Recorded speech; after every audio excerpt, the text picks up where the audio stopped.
malibot. Malibot sir! Ay, luyaman. Okay, mamaliwag po ka ng MTech na nasa likod. Sila na tayo. Bilisan. Yung nasa loob ng kantin, labas na.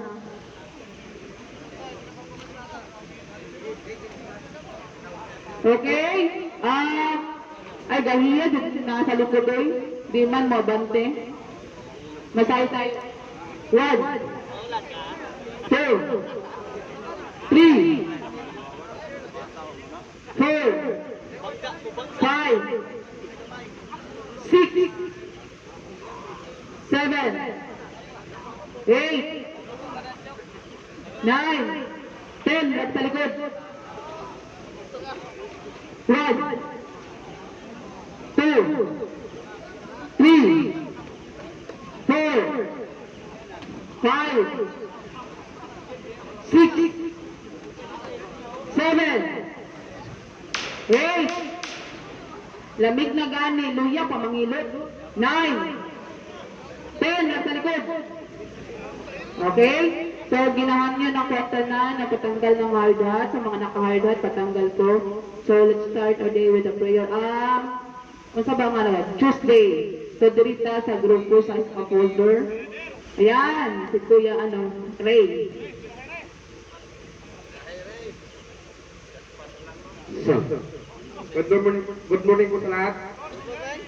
Tayo po'y magdasal, ibigin natin ang presensya sa ating Panginoon.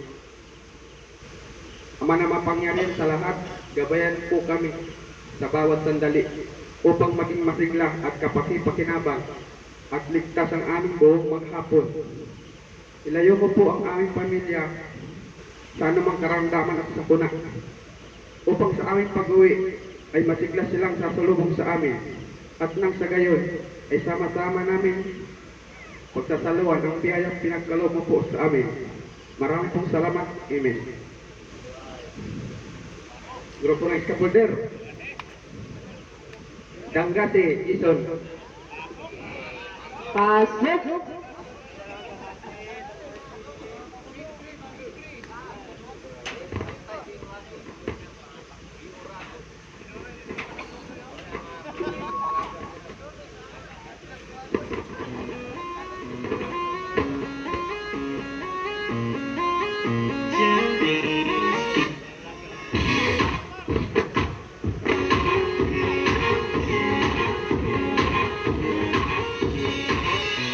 Never thought that I'd fall in love.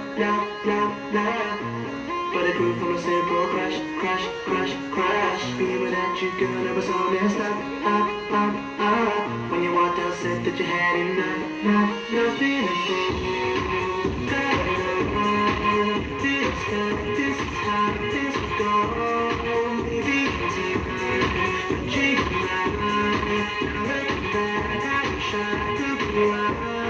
Because I can't see you next to me. Oh, I can't live without you more. Oh, I'll stay till you're next to me. Till this house feels like it did before. Feels like it's on me. Feels like it's on me. Feels like it's on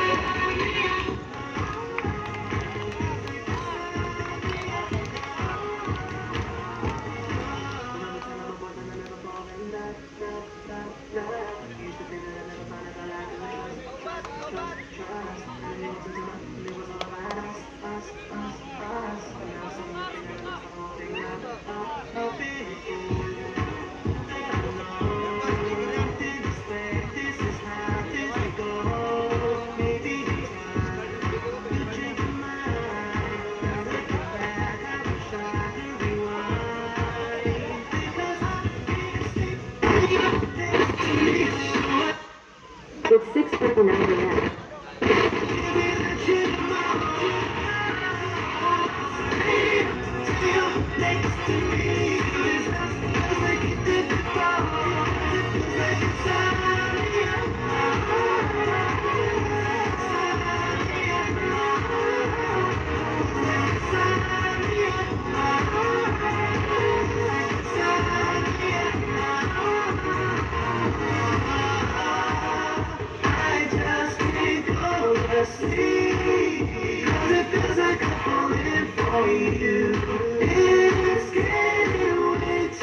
Hello, mic check.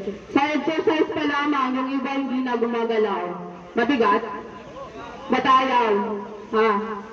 Anyway, Olympic, good morning. Malcolm, good morning. MTech, good morning. BMCI, good morning. Magandang umaga po sa lahat. Now, so kung mapapansin nyo, wala yung Seri tsaka 3X dahil early po silang pumasok, no?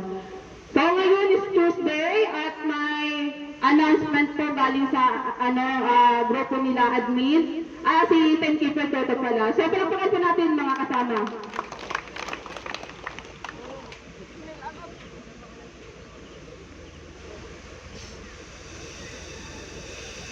Okay, good morning mga kasama. So, bagong lahat, may mga pangalan lang babangitin, ano? Ngayon ko lang gagawin to sa buong buhay ko sa TMC, ano? Kailangan pa i-mention natin para magpa-BP lang. So, special kayo, mga ano? Special, ano? So, Yap, Carso, Derong, Tehor, Anyosa, Pahulyo, Dangase. Ano ba si Dangase?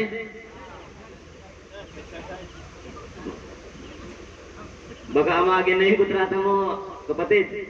Costa Corta at saka si Laurenzo. Maliwanag naman yun, ano? So, ang ipapaliwanag ko ngayon ay tungkol sa tinatawag natin CPW o layoff, di ba? So, ibig sabihin ng CPW is completion of phase work. So, ibig sabihin, lahat yung ginagawa natin dito ay may naka-assign na code. May code tayo dito na ginagawa. So, pag tayo po ay na-layoff o na CPW, huwag na po tayong umangal. Kasi ibig sabihin yan, tapos na tayo. Okay? Lalo na ngayon, patapos tayo. Meron kasing iba sa atin na na-layoff. Sinasabi, ba't ako, di ba? So lahat naman tayo dito na na-layoff, maski ako, timekeeper, admin, mga engineer natin.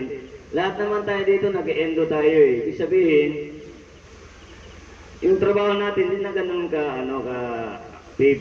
active siya, pero kailangan konti na lang yung manpower, no? So huwag natin isipin na pag tayo ay na-layoff, tayo ay mahina, tayo ay hindi marunong, o di kaya naman, tayo ay pinag-initan. Hindi ganoon mga kapatid, ano? So isipin na natin na pag tayo na-layoff, may malilipatan naman tayong project. So ganoon lang yun. So yun na yung iba kasi hindi naiintindihan yung CPW na tinatawag. Kasi hindi naman tayo ibang kumpanya na kagaya nitong San Miguel Corporation, ano? Na pag tayo ay nakakontrata, dapat yung last day ng ating araw dun sa ating kontrata, dapat tapusin natin. Dito sa atin, kahit nakakontrata tayo ng 1 taon, 10 taon, once na tayo ay nagkalayopan, wala na tayong magagawa dyan. So pag inano ni PSO, ating management, na tayo ay malayoff, tanggapin na natin, ano? So speaking of layoff, doon naman tayo sa renewal. So yung iba sa atin na ayaw magpa-layoff dito. Ngayon pag may renewal naman, ang tagal naman magpa-BP. So minsan nagkakaroon tayo ng problema. So pag meron tayong renewal, habang may renewal pa, magpa-BP na naman magpa-BP. Kasi wala naman tayo sa building na nasa 50th floor tayo, 58th floor, tapos pababa para magpa-BP lang tayo nurse. Andiyan lang yung nurse natin, no? Pwede natin dahan-dahanan lang, andiyan lang siya, bata minsan ang hirap natin magpa-BP. No, nakikiusap ako sa inyo kasi hindi naman kayo nahihirapan magano ng mga papel natin na tinatransmit. Pag once nagkaroon tayo ng backlog, halimbawa dyan lang sa renewal, hindi naman kayo ang pinapagalitan. Ako, bilang timekeeper. So kaya nga meron tayong 30 days before contract expired para makapaghanda pa tayo magpa-BP. So yun lang naman ang akin, sumunod na lang tayo. Tsaka yung sa pagta-time natin, no? Kaya napansin nyo kanina, hindi ko muna inon yung biometric natin kasi meron pa rin iilan-ilan sa atin, ano? Ano bang tawag sa mukha na yan? So, nagta-time naka-short. May mga tuwalya pang ganon. So isipin nyo na lang, magta-time tayo ganon, okay? Huwag naman, kung ganda sana magdamit muna tayo. Pinapayagan ko na nga kahit nakatsinelas basta mag-uniform na lang. Yung iba kasi naka-short na, nakasando pa. Tapos babalik doon, ihiga, matutulog. O anong problema doon? Tapos pagkasuhan mo, magagalit. So sumunod na lang tayo mga kaibigan, ano? Ganun na lang, no? O sir, pag may mahuli ako ulit, pauwi natin sir, okay? Sige, ganun na lang. Maraming salamat. Mag-ingat tayo sa trabaho.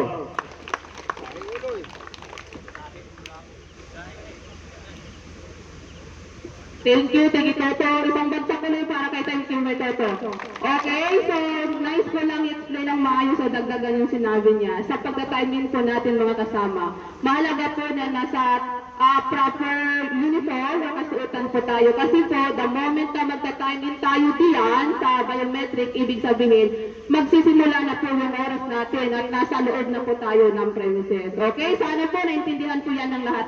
At regarding po sa sinabi niya kanina sa pagle-layoff, no, hinaot, dili na ikaguba o ikalain sa ato ang buot. Kasi po, part po yan ng trabaho natin. Dahil ibig sabihin, sa status ng project, patapos na tayo, so kinakailangan na po magbawas. Okay? So, kapag magbawas, ibig sabihin, tapos na po yung roles and responsibilities nyo dito sa loob ng project. So, magkikita pa naman tayo sa mga ibang project pa. Okay, so inawat, bili na, ikalain sa tuang buot o masaktan sa tanan. Sa part ko naman po sa safety, ngayong umaga po, target 7:30, hihingi po kami ng isang tao sa grupo ni Formal Piscones, and then isa sa civil, and then isa din po sa MTEC, Kuya Gonson, kung andyan, pumunta po diyan sa harap ng office dahil may hakot ka sa basura karong buntag. Kahit isa lamang na tao. So kung wala na pong ibang concern, tayo na po tayong lahat para sa ating group toolbox meeting. Yung nasa likuran. Okay, para mapag-usapan niyo pa yung gagawin sa site ngayon. Please repeat after me. My safety. Hina man ba? Your safety. My responsibility.